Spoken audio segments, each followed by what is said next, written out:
Northwest home for paranormal,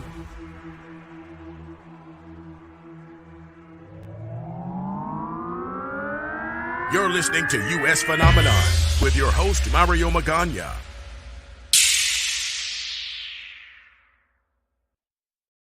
From the Pacific Northwest in the shadow of the 1962 World's Fair, the Space Needle. Good evening. I'm your host, Mario Magana.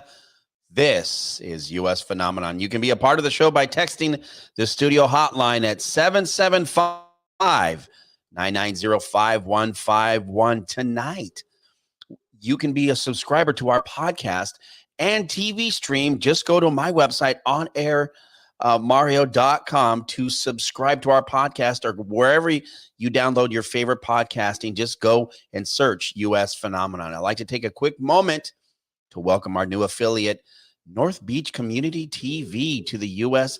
Phenomenon family. Welcome to them as they become part of the crew. It's an honor to have you here with us and to be our first local TV station.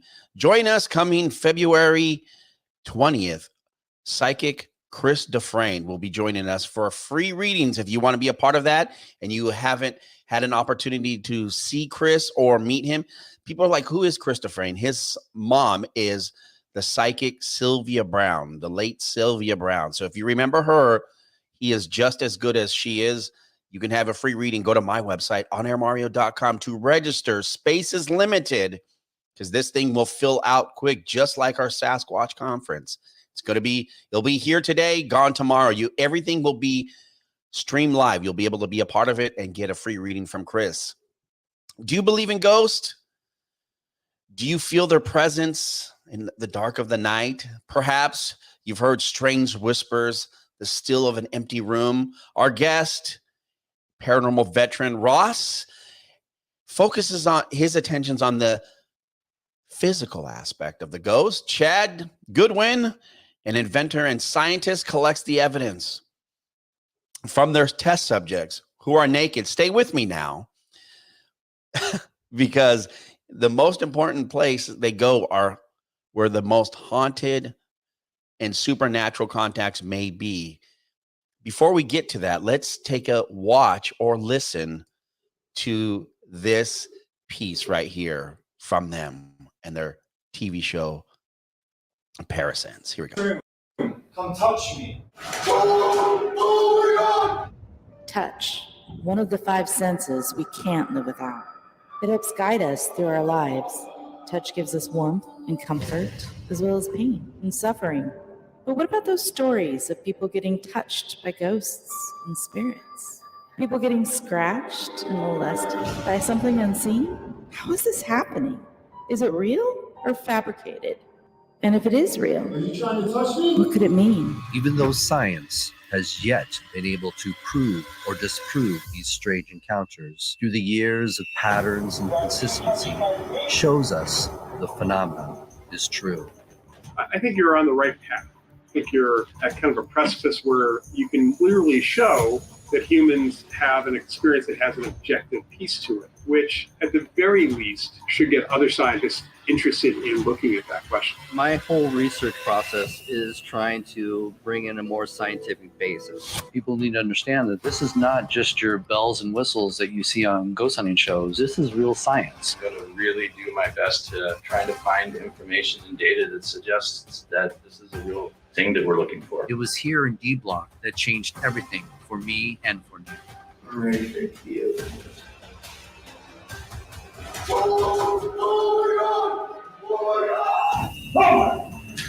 Hey, you in the corner here touches people.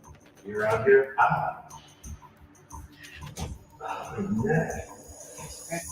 Really? Scratch me? Oh, I'm red. At the exact time that I was scratched, looking at the larger data set, you can see anomalies in the PIR and ultrasonic sensors. We can use that data to then create an animation showing what happened in approximate real time.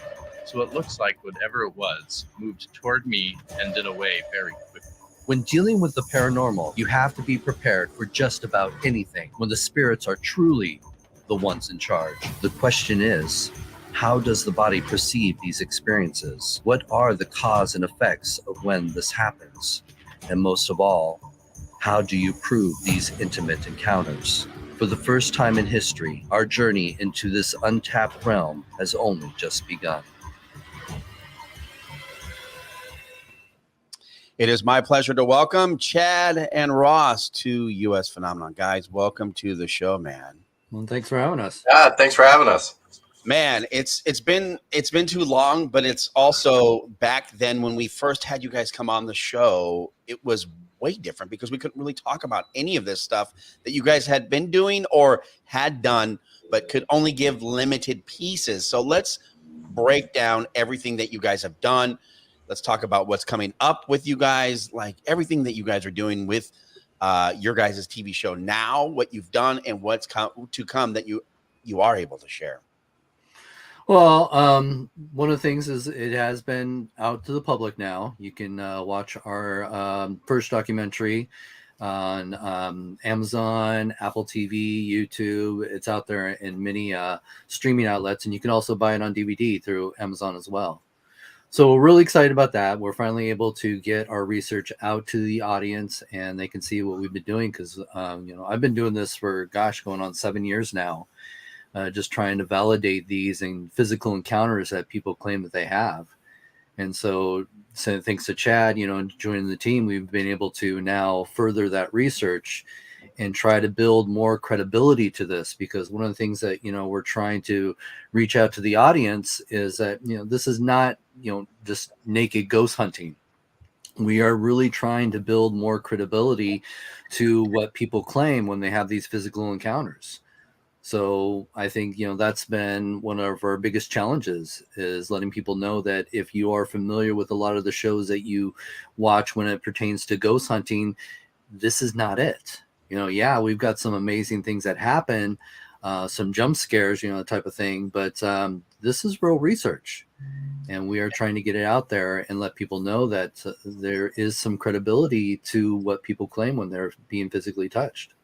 And what's interesting, I know that this is where Chad comes in, and you're having that the invention and being the scientist behind most of this. This is where it becomes more credible, right, Chad? Yeah, really when I stepped into it, when Ross came to me and asked me, hey, you go on this journey, how would you sense that people were being touched by ghosts? What I really did was when I went out and looked at what he did, I wanted to make sure that he was, following some kind of a scientific method, and that I could pick that method up and move it on. And what I found out was that, he had equipment and he had methods and he had this empirical way of collecting evidence in ways that was very interesting. And so it made the most sense if I could take what he was already working on and start expanding and multiplying that to collect data.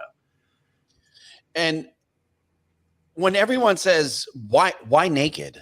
Why does the subject need to be naked? Well, one of the things is, if you're trying to prove touch, you need to know what's happening to the physical body. You have to see, what's happening to the skin, to the muscles. And so if you have people wearing clothes and of course they claim that they've been touched, it becomes contaminated evidence. Anybody in the scientific field or even a skeptic will sit there and say, well, unfortunately, it could have been just their, shirt, rustling around or anything like that. And, another thing too is, the skin is the largest sensing organ. So that increases the opportunity of feeling like you're being touched. Because if you are wearing, fabric or clothing and something does touch you, we can't, verify that you felt it. And when you guys were doing these records, were any of those local here in Western Washington or in Washington? No, we've been all over the place. But like I said, I've been doing this for, going on 7 years. So I started locally and branched out, because the main thing is we wanted to find if there were places that had the physical encounters. So there's been a lot of places. In fact, Chad talk about some of the places he got to join us. Yeah, I've been to the USS Turner Joy. That definitely, we had some experiences in there, and Ross seemingly knows how to ring them. So we were in the front of the boat and we could hear things, and it was like, I don't know, it's crazy. And I had some other experiences there. And then in the documentary, the first place we stop is Northport, Washington. And so we did a whole investigation. It's in the documentary from right here in Washington. And I know that in the documentary, you got scratched? Is that what happened? Yeah, when we were going into this, Ross was telling me maybe not antagonize, ghosts, because you just don't know what could happen or whatever it is, right? We just don't know what could be happening. And I kind of took it upon myself to do that. And it got met with me getting the scratch. And there was actually a sound that was associated with the scratch. Like myself and another person that was there actually heard it. And so, yeah, that was not what I was expecting. And when you talk about the sound, what can you describe that for our audience, for our people who are watching? The weird thing about it is, it's like in a normal situation where somebody hits you, you get the pressure and you get the sound from it, right? So you kind of experience that whole thing at once, and you know what happened. But in that case, what happened was the sound happened, so I could hear the sound coming from the right side by my ear, but I felt no pressure with it. So I knew something happened, and my body reacted like something happened, but I couldn't actually feel anything happen in the moment when that initially actually happened. And the data showed that something happened. I mean, you were going back through most of your guys' data. Did it scar you? Were you scarred? Or, I mean, is it healed? Did you have any, like, in that episode, was there any proof? Were you able to see like red marks, or was there, I don't know, I guess I'm really looking for evidence, like physical evidence. Yeah, there was a red mark that appeared on my neck. And the reason why I say appeared was Shanna, who is also in the documentary, came right around and looked at it. And it was also, there was several strange parts about it. One, it didn't show up like as that completely. It kind of, like she said, almost like started to get worse and form what it was in front of her. But then also, I didn't feel it at first, like I said. And so it took a few minutes, and then there was like a burning sensation that went along with it. So it seemed like the whole thing wasn't a normal interaction with the human body. At least not that I'm used to when I scratch myself, right? Right. Or, I was going to tongue in, cheek joke with you, Chad, because I know we do go back, and, like, this isn't your normal, like some girl kissing you on the side of the neck and giving you, a love tap or a love bite or a love scratch. Ross, when you're doing these experiments, I know you were talking about this earlier, how you've done this for such a long time. And I know that outside of the paranormal TV stuff that you've done with the documentaries and these different docu-series, outside of the collecting of this data and doing these projects, you actually go out and do local stuff, or I would say you go out and do other, haunts or, investigations, if it's different old abandoned buildings, or maybe it's not abandoned and it's, even a functioning building. You guys will go out after hours and look for that type of paranormal activity. Is that would that be correct? Yeah. No, I am the only full-time ghost hunter in the Northwest. So I've been for, going on, a little over 30 years now. I've been traveling all over the world, investigating haunted locations and trying to validate those encounters as well. To me, I was just surprised to find that I was the first in history to try and prove touch. No one's ever tried to take on that challenge. And I get so excited, and I have to slow down. When you say touch, we're talking like, how do you record that? Obviously with, I want to say doc. That's the challenge right there. How do you prove that? That's what me and Chad have been trying to do for the couple of years now that we've been doing this. Is like, how do you prove touch? And, when I started doing this, I was just trying to come up with various different experiments to try and see if I could validate that. It wasn't until Chad came along and helped, advance us with some more equipment and collecting the data to show that there's something happening. And I think one of the most amazing things that we captured, when we experienced the physical phenomena, is the patterns. And I'll let Chad talk about how important patterns are. So what's, just to further what, on what Ross was just saying there too, it makes the most sense to do what we're doing, because if you were to just put a bunch of data collection stuff into a room and collect the data, you're not necessarily going to know what you're looking at. You could be seeing rhythmic things in a room. You could be seeing, if you use an EMF, you could see an EMF spike, but you would have to baseline that space long enough to know whether that was rhythmic or not. Right. And what we can do is we can baseline this space out and then look at all of that data and see what things are rhythmic in a space. But also by having the human in there, since there's so much empirical evidence over time that's been collected by humans, I've been touched, they tug on me, they do all these, I get poked. It makes the most sense to use that empirical sensor and base everything scientifically around that. That's the only way I think we can understand the human interaction with this, and how maybe to go into a new space, use just data collection to do that. Because then we can see, like I said, patterns, and we can see what makes sense and where things actually tip off. And that's where I would like to get. And when you guys are collecting the evidence for someone like myself or a non-scientist or just a viewer, taking the ones and zeros and the collected science data that you guys are collecting and to put that into animation has been phenomenal. Because looking at those pieces that were, just for those who were watching, or if you're watching the stream on USP TV, you go to our website, onairmario.com. You can watch the show now, thanks to our affiliates across the US Phenomenon.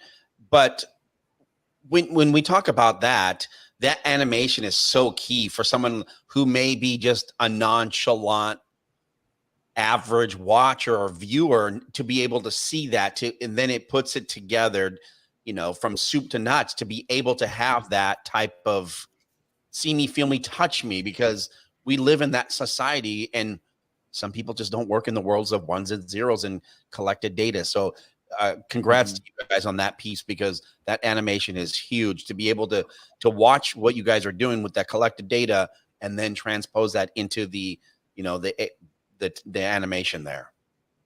Yeah, that's one of the biggest things in science, is really how do you take the information that you get, and then how do you convey that to the people you're trying to tell the story of what you've collected to. And sometimes that's graphs, and sometimes that's a table, of data.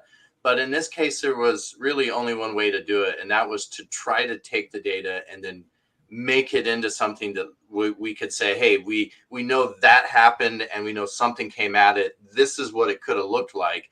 And what's even better is we can take those data points, because we log them all with date, time, all the way into the millisecond range. And so we can actually put together what it looks like and how fast things were moving and the distance that things were moving. And you see it's choppy because the distance and time was different.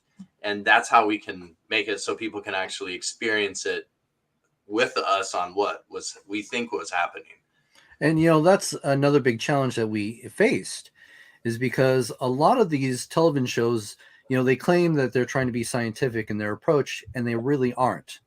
There's not a lot of data collecting going on in a lot of these shows. Right. And even Chad watched a lot of these shows just to kind of get an idea of what we're trying to do.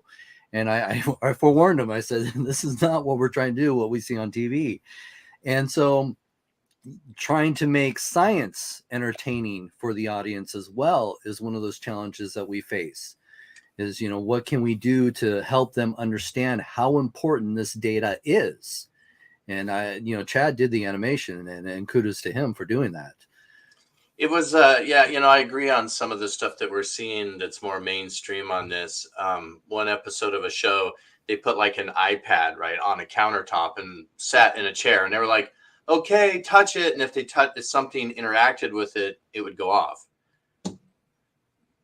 You can't explain what that was. It could have been a program, could have been a timer, could have been any number of things that set that off. And there's nothing to directly correlate that experience with anything that you could say happened in that space.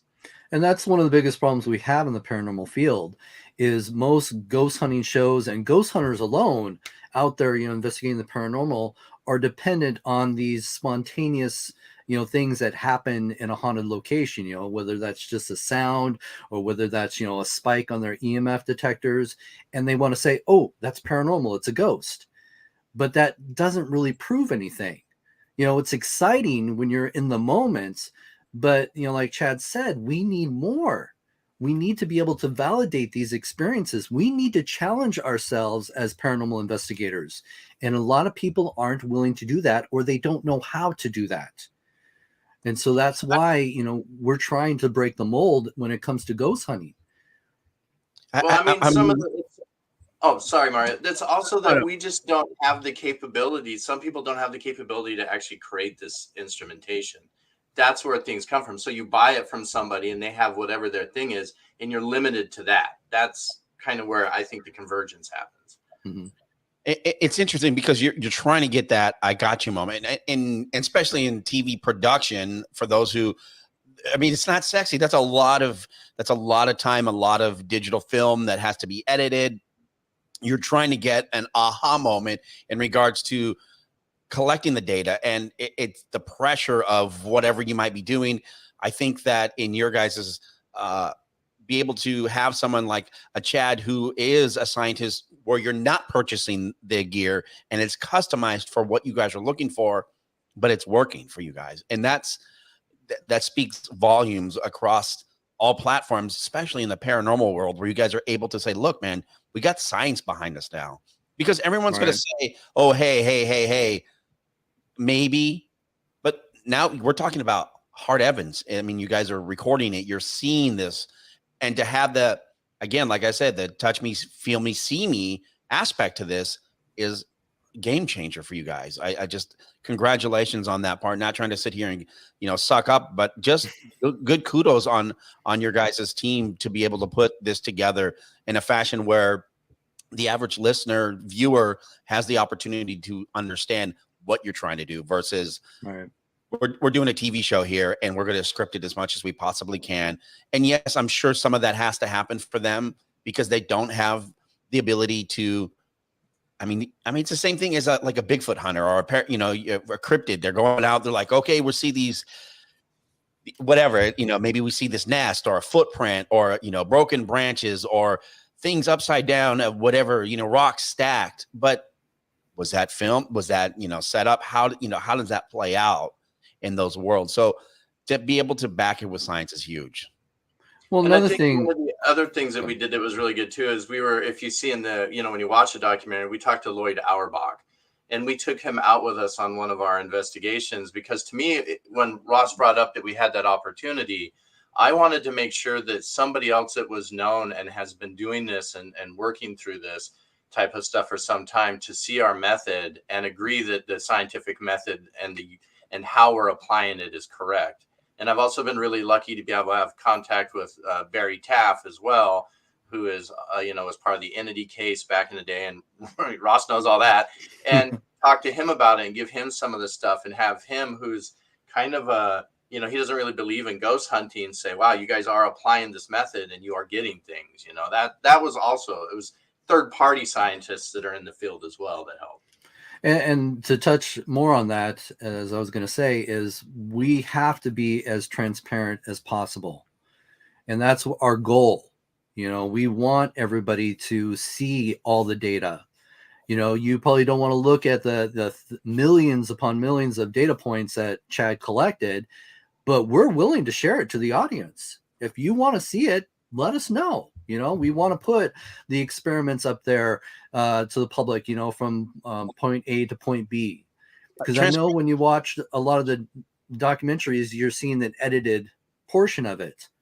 But we want the audience to be able to see what happens. And if you see the documentary at the very end, after the credits, there is an experiment that runs from the beginning to the end. And if you want to sit through it and watch it, go for it. We just want to prove to people that this is not, actors pretending to be, subjects. This is not, the magic of editing. We want to be as transparent as we can so that you guys know as an audience that we're trying to do the right thing. And we have to be transparent and we have to be willing to show you all the data so that you can see it, for what it's worth. And in transparency, I was going to say is key, and good on you guys for being that transparent. Now, here comes a sexy question, or maybe not so sexy question. I mean, how much time do you typically spend on these, putting all this, like when you go out to a shoot, or I shouldn't say shoot, but to go out and collectively do a science experiment, how much time are you spending out on the field? Well, usually when we set up an experiment, we'll be on the property for maybe 2 or 3 days.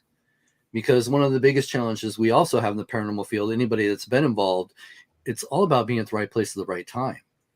So we can't always expect that every time we do an experiment, we get results. So it's a lot of trial and error on that end as well. And Ross is a slave driver, man. We were working 20 plus hours a day. You know, we get there in the morning, we got B-roll, you got all the things you got to do to get all the other things. And then we do the experiments at night. And yeah, I mean, it was grueling time. So it's 3 days, but it's 3 days you're working. I mean, literally. Now, okay. On a side note, what's your guys' favorite thing to get to eat when you're on the road like that? I'd go for pizza anytime. Okay. Or is it In-N-Out? You like the In-N-Out? Oh, In-N-Out, yes. In-N-Out or Freddy's is in the area, I'm there. See, this is the stuff that people don't always get to talk about. You know, like, what are you guys doing for food? You know, I was reading a story recently. Do you guys typically bring things? Let's say you're going to a place, a hotel, wherever you're going to do an investigation, and you've done your research. Do you typically bring things that, let's say there's a subject, a ghost there that was maybe a kid or whatever? Do you ever bring them gifts or bring things that they may have liked back in those days from that time period? Well, when we're doing normal ghost hunting, yes, that's what you call a trigger. So you try to bring things that might be more associated with what's haunting the location. So if you are dealing with children, toys are really great to deal with. Old time music is really great.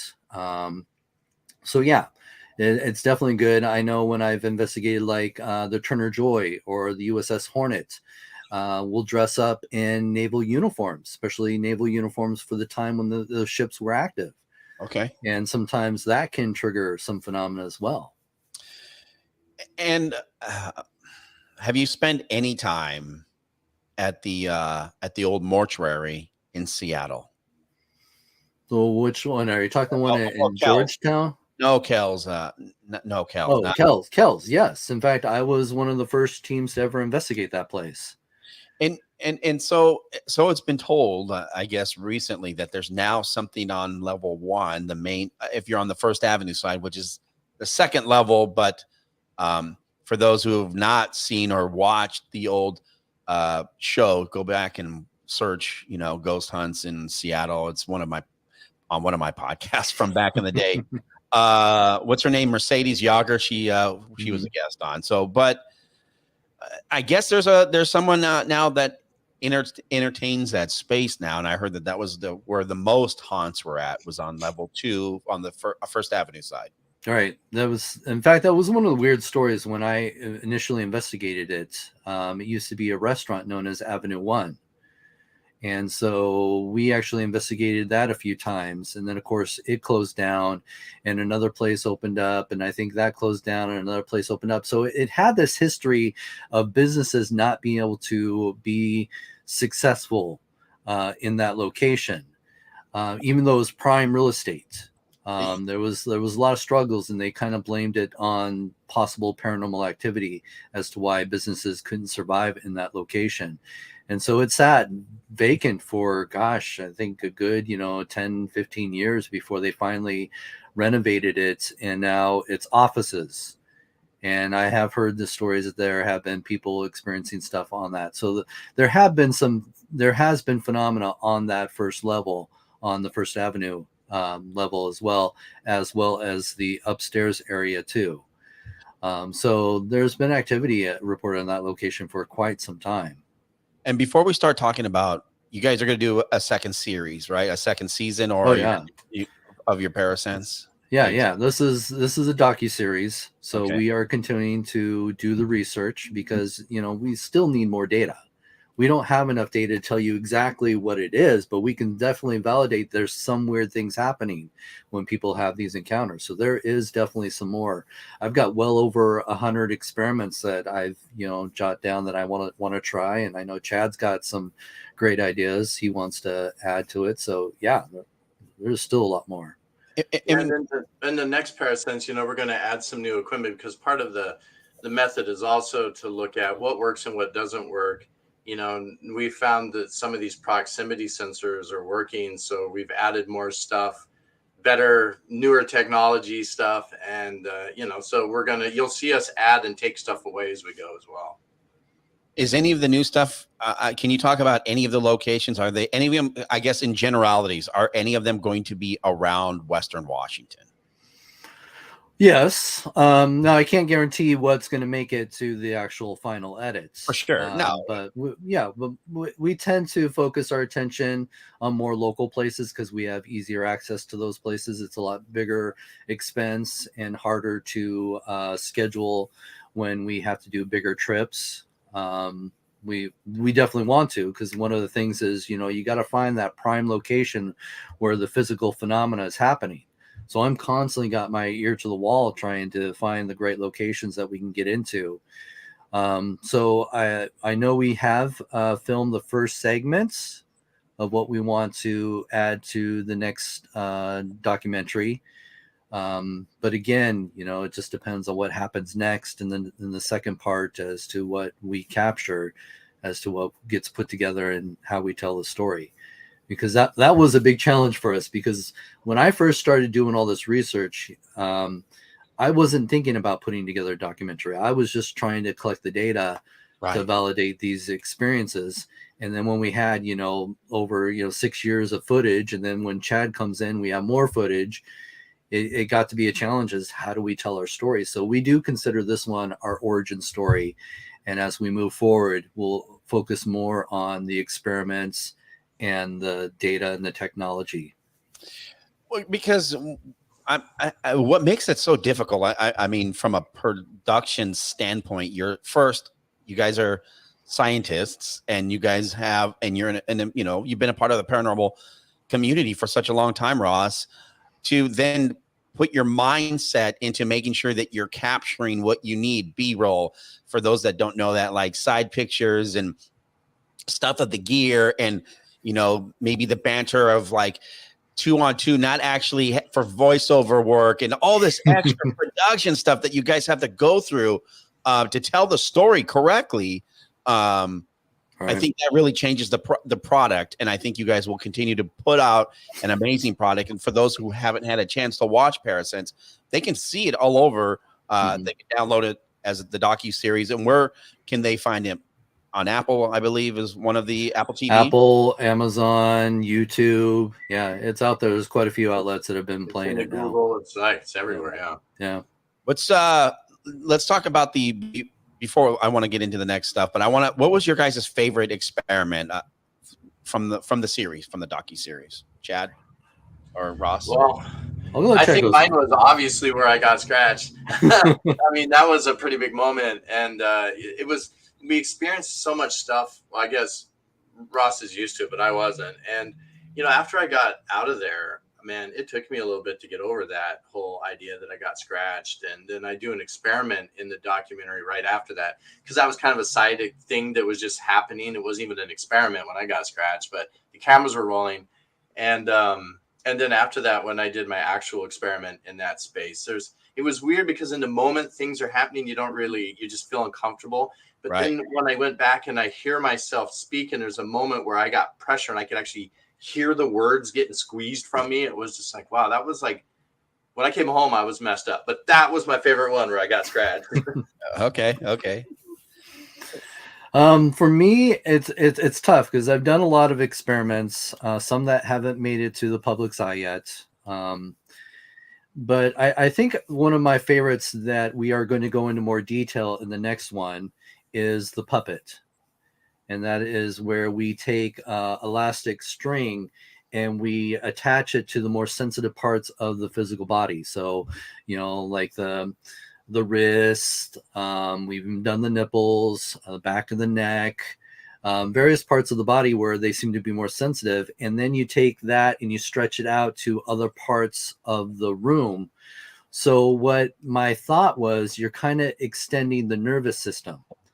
So if anything should pass through these strings that are, surrounding you now and attached to you, hopefully you might feel a vibration or some sort of tugging. And we were getting that. And we had quite a few interesting experiments where people have had those experiences. In fact, Chad even tried that a few times, and he can validate. That would not Yeah, be. I mean, you can, when there was a general thing in the space and there was something that you could actually feel happening on the strings every so often.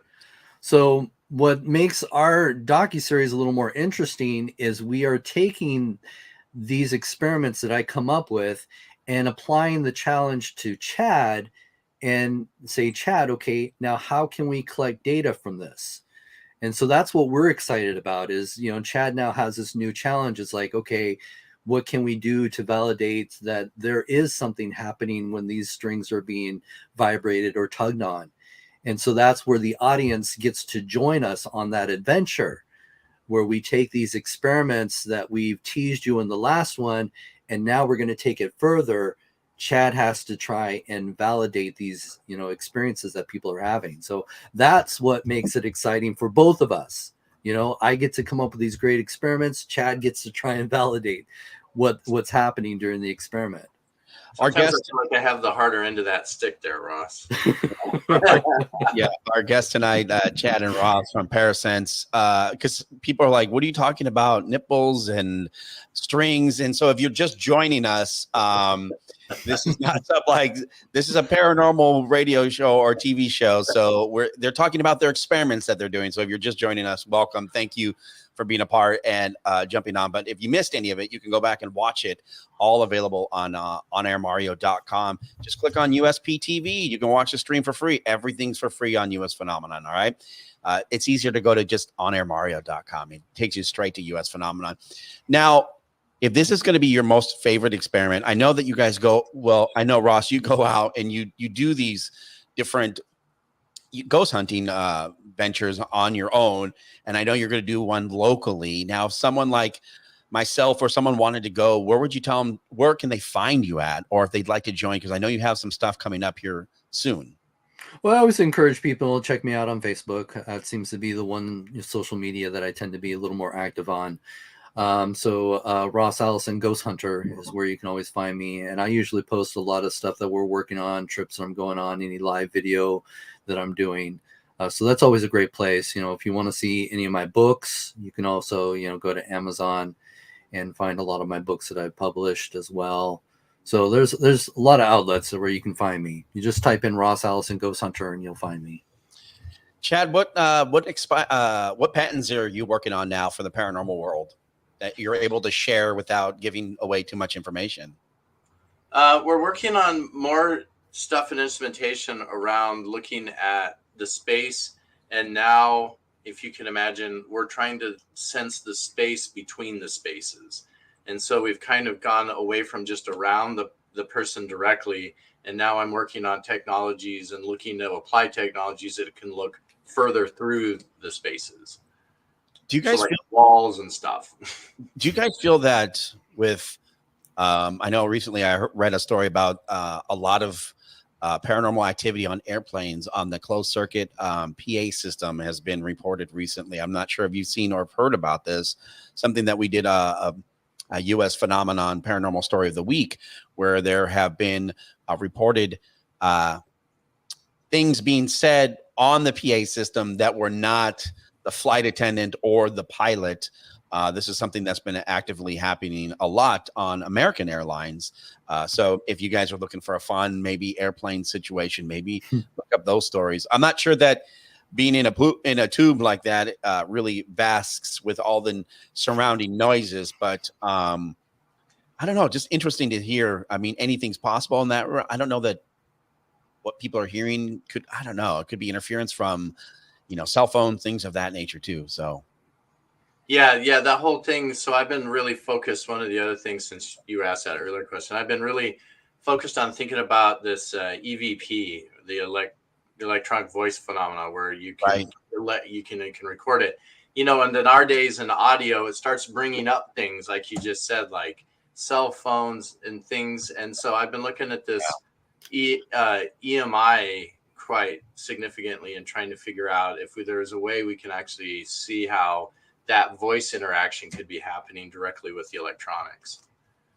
And just seeing locally of places that are haunted or of that have, I don't want to say haunted, but have more paranormal activity. Ross, I know you guys are going to do something locally here. I definitely want to try and jump on that just to go and hang out. And, I've not ever seen anything. And that's the thing that's the beauty. I'm like, I've never seen anything. So maybe I shouldn't go just because they're like, oh, he has like, hey, this is a virgin. Let's get him, And I mean, we always talk about like the Georgetowns, the haunted houses, the haunted morgue, which tongue in cheek, it's just a great haunted house. And it's interesting because everyone's like, oh, that was a mortuary. But I'm like, if you do your research, it wasn't a mortuary, ladies and gentlemen.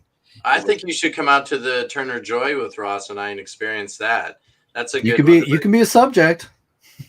I don't know that anybody wants to see all this naked. You know what I mean? But hey, for science, I guess. Who knows? Hey, maybe a great show for you. Yeah, right. Rating host, U.S. Phenomena host naked. But seriously, on what I love too about what you guys are doing is the show me, the touch me, see me, feel me aspect to this, because a lot of it seems when you watch not just your stuff, but in general, most of it prior to you guys coming out seems so scripted in that world. And it's unfortunate because it's like, oh man, someone who's been a part of this business for such a long time, it's like you start to see we'll call it the almost like the real world effect, that piece where it's supposed to be reality TV, but as I throw quotations in the air, but to have that piece not be so scripted and being able to tell your story. I think what's great is, again, the science and data that you guys are collecting to prove and show what you guys are doing. And I'm assuming that a lot of data is being collected, but some of it isn't, you can't use because it's like that. There's not really anything going on at this venue. Well, I think one of the challenges that we've faced is, we want the audience to know that we are legit. I'm a real ghost hunter. Chad is a real scientist. We're not actors playing this to be on TV. And I think that's the biggest problem, because if you watch a lot of these television shows, it's become the same thing over and over and over again. It's just a different cast, Right. And we are trying to let people know that there is something different out there that you can watch and learn from. We want to be as educational as possible. As we said, we want to be as transparent as possible. So it has been challenged because a lot of the television shows are looking for the next Zach Bagans, and we're not that, So if that's what you're looking for, I'm sorry. But if you're looking for, some of the exciting, research and the reactions that people experience when they encounter this phenomena, we got that. We covered all that. We've got some pretty exciting things that do happen. And so it's a fascinating field to be in. And it's, been exciting to share our story and experiences.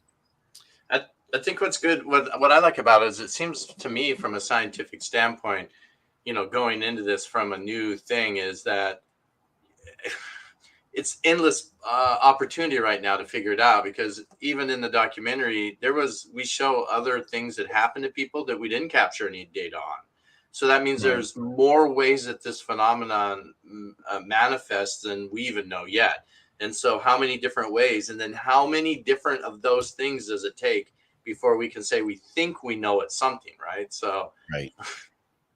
Well, I think, one of the things that we, me and Chad are very proud of, and the team that has joined us on this adventure, is we have been the first to actually track phenomena. as Chad has pointed out with the animation, we can show what actually happened, that something came into the environment and then left. And that alone is pretty amazing, because even working with, Lloyd Arbach, parapsychologist, there's a big belief and this could also be part of it as well when people experience touch.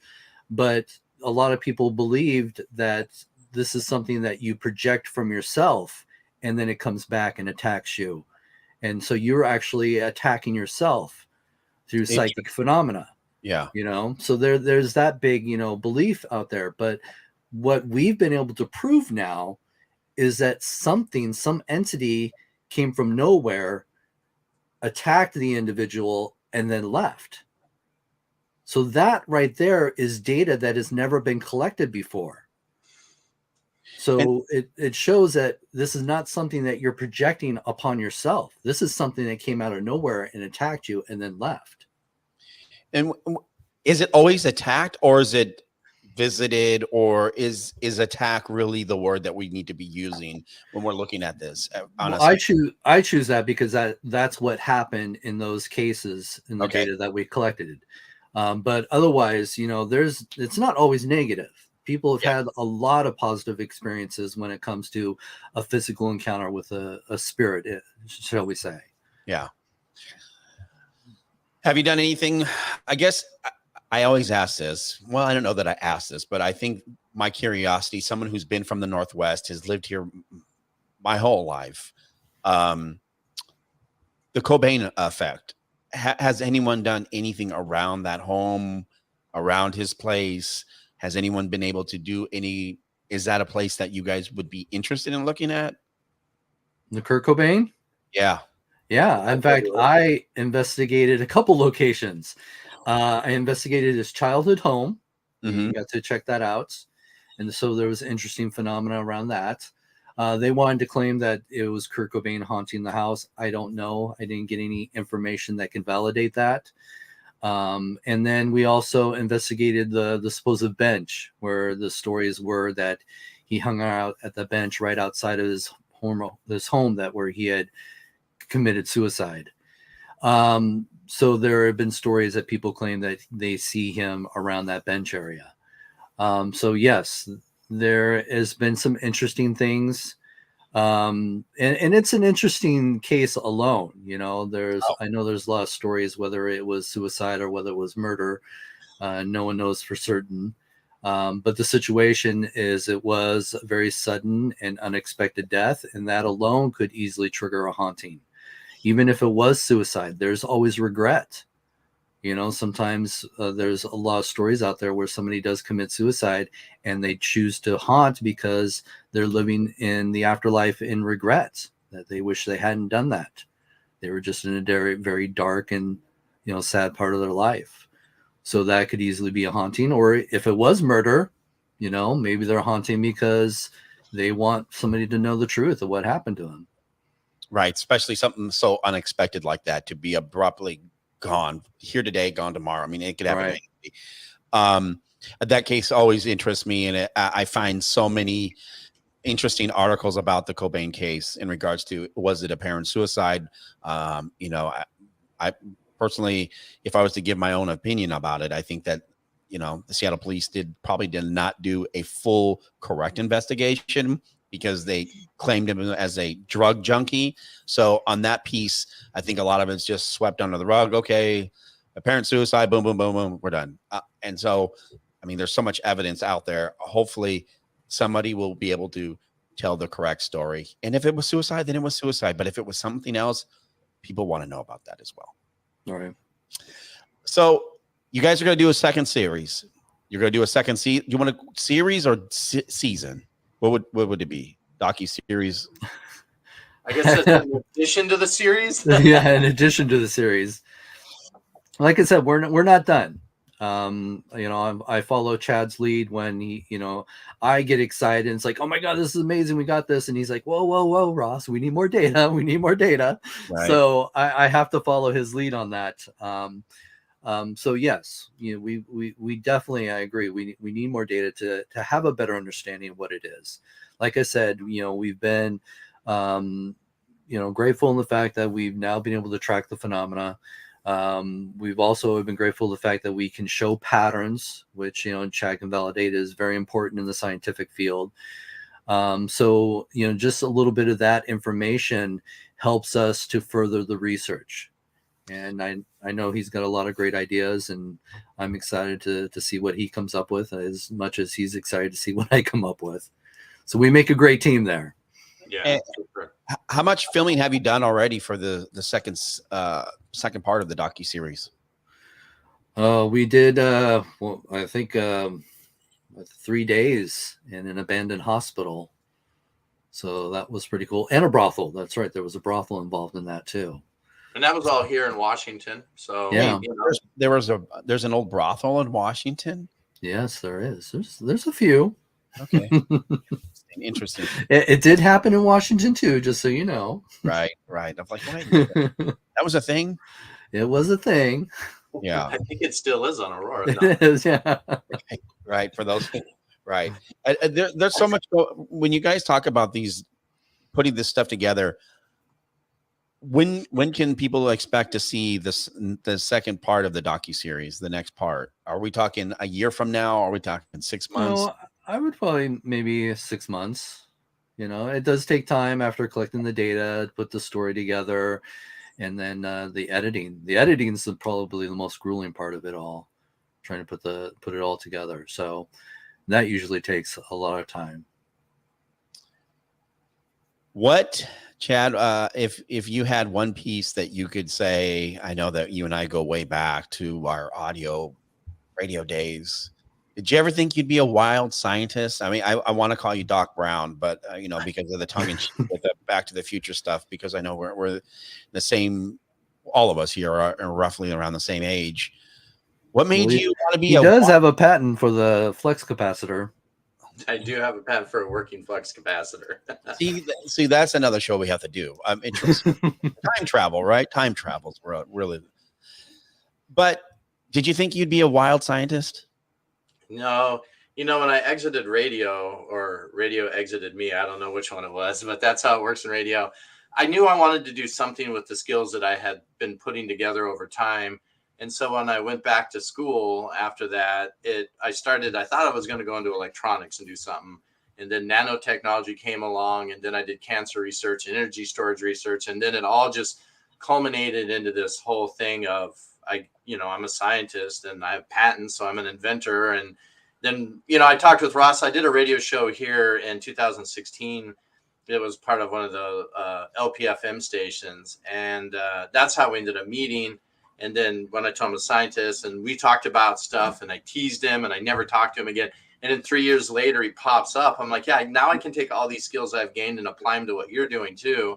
And it's so interesting. And I just love all the facets of science. Right. That's how we got here. But no, I never thought when we were hanging out back in radio days, I'd be doing this.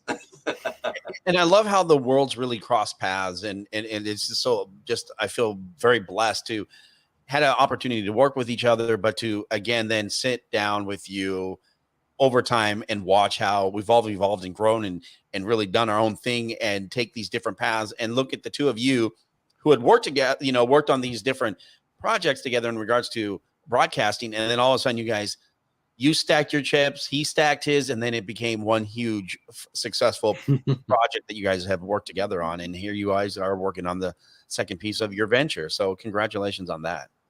Thank you. Thank you.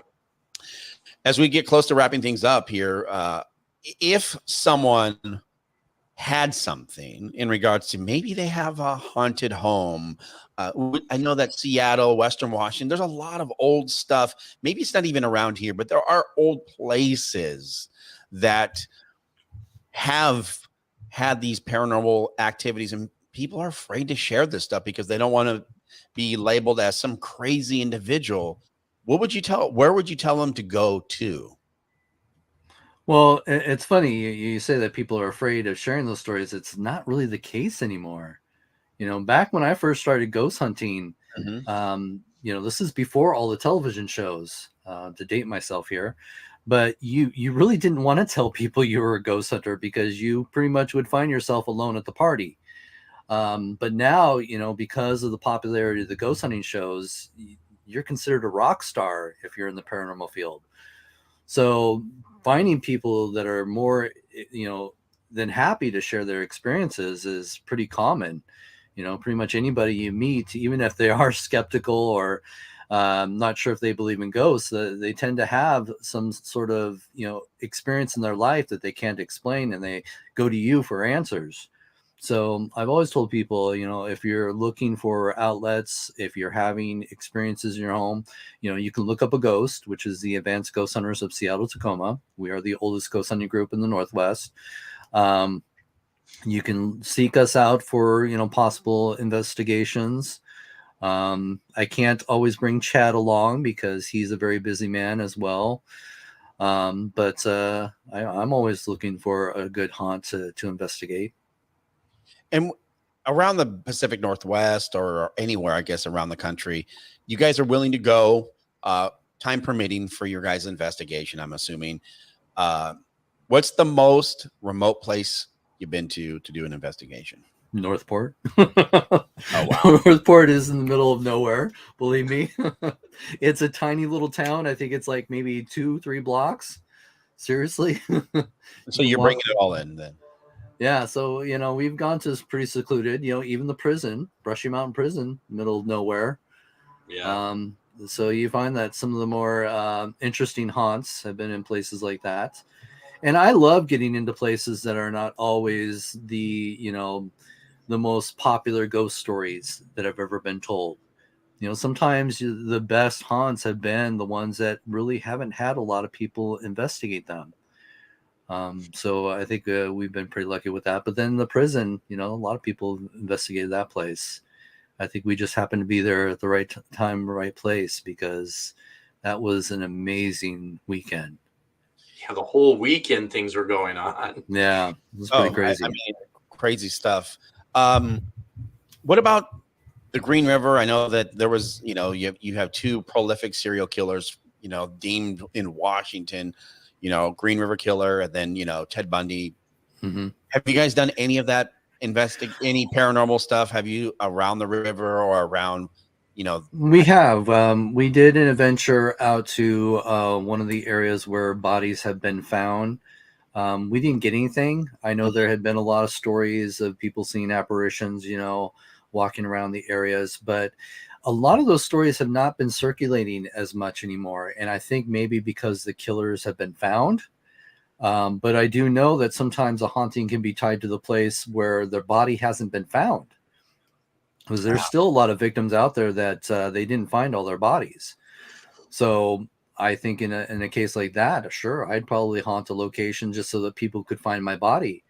There's a great story where there was an apparition seen on the floating bridge on rainy nights. People would drive by and see a woman walking in the rain along the bridge. And of course they'd pull over because, it's not a place where pedestrians should be walking. Right. And they'd pull over to give her a ride. And as soon as they pass her and pull over, they turn around and she's not there. Ooh. And she had been seen numerous times walking that bridge on rainy nights. And come to find out, when they were doing the repairs on the bridge, divers were down under the bridge and they discovered a car. And when they pulled up the car, they found the body of a young woman in the car. Oh. And ever since her body had been discovered, she had never been seen. And they think what happened is on a rainy night, she was driving on that bridge. There was a bump in the bridge that she was just driving too fast. And when she hit that bump, and that was one of the repairs they were making, her car went over the edge and she drowned. And so I think a lot of times people saw her apparitions because she was trying to let people know that that's where she was. Right. And a lot of people thought, because this was the time when, Ted Bundy and, the Green River Killer were out there, and they thought she was one of the victims. No, she just died in a horrible accident. As we wrap things up from the Pacific Northwest, any last parting words, guys, before we let you guys go? Well, I think for me, I just hope people will give us a chance, check out our documentary.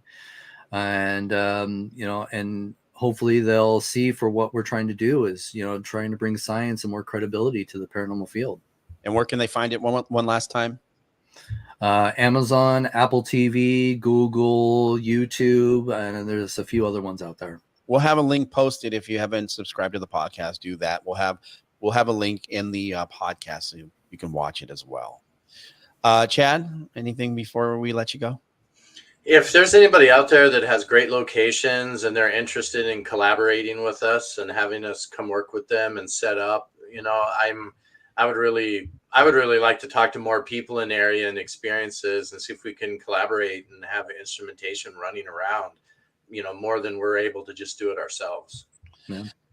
Well, thank you guys both. As we wrap things up from the Pacific Northwest, I'd like to thank our guests, Ross and Chad. Thank you. I'd like to thank all of our affiliates, KOSW, KGRG, KAPY, our flagship station, KVI, and our new affiliate, North Beach Community TV. Welcome to US Phenomenon.